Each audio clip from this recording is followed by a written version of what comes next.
Ahoy, and welcome to ValleyBoar, a world-building project I've been working on for maybe 2 or so months. Been quite inspired by various world-building channels such as Monster Garden, Tree Lancer, and many others to make my own lore channel. I'm quite unfamiliar with video making and rather awkward at talking into a microphone, so you'll have to forgive my inexperience. Now, for the lore on magic. So, ValleyBoar actually has multiple magic systems, all of which are based on its nature, which I plan on covering in a separate video, along with some more information about the world's current state. Today, however, we'll be focusing on candle magic, the most popular magic system among humans and non-monsters. It uses candles as a conduit for magic. They're made out of a substance called rune wax, which is able to channel magic due to being made out of primordial amber, a glowing sap-like material that leaks out of yellow trees fed by a great amber ocean that lies deep below the surface. The flame on rune candles is nearly impossible to put out, and they do not melt by themselves, only when magic is cast from them. They are usually mounted on an implement, which can vary between mages, but is most commonly a type of staff that resembles big candle holders. Less commonly, however, they'll use things like instruments, gloves, weapons, and many other trinkets. This, however, will affect the kind of spell they can cast. For example, flutes are heavily tied to necromancy. Mages who utilize this kind of magic are broadly known as Lucerna, and their status is usually defined by the amount of candles and gold adorning their clothing and equipment. However, nothing signals a seasoned Lucerna better than the waxen curse, a horrible ailment that affects all Lucerna to a varying degree. It's a curse that eats away at their flesh, replacing it with the very wax used to cast magic.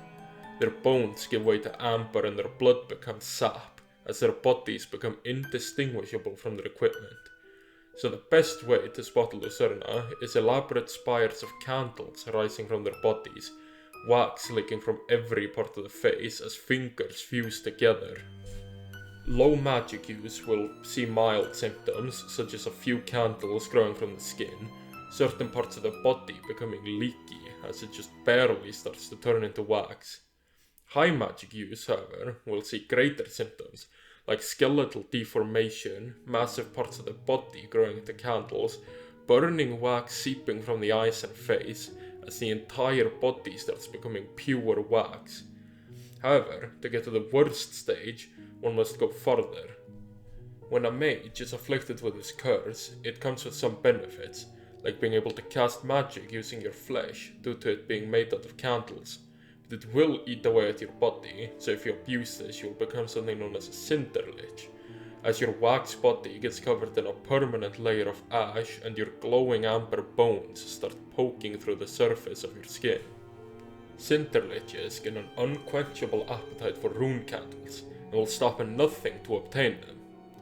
As their minds are scattered and they lack pain receptors, their spells are unparalleled in raw power, yet are chaotic and unfocused. Cinder liches are believed by many to be immortal, because the only way to fully kill them is snuffing out every candle on their body.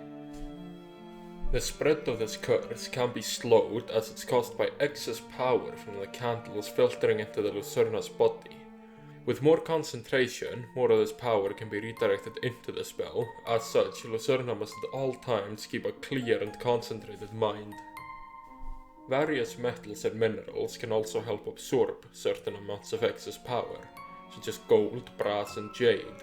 So for this reason, Lucerna will most often be covered in trinkets and jewelry, as they try to hide what they are becoming.